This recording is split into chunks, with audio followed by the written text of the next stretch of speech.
Сегодня в Международном университете нефти и газа имени Якши-Гелди Какаева состоялась торжественная церемония по случаю последнего звонка для выпускников вуза. В торжественном мероприятии приняли участие ректор вуза, доктор технических наук Байрам-Мурат Атаманов, профессорско-преподавательский состав, члены государственных экзаменационных комиссий и родители выпускников. В своих напутственных выступлениях они пожелали молодым специалистам успехов в будущей профессиональной деятельности. В свою очередь, выпускники выразили благодарность за предоставленные в стране широкие возможности для получения качественного профильного образования. Сегодня молодых специалистов уже ждут современное рабочее место в нефтегазовом секторе национальной экономики.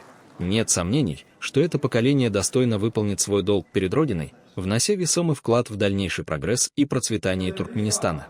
THP-HTTPS с Туркменистан.Info.gov, Темс Шрус Шниус Шви Международному нефть-2.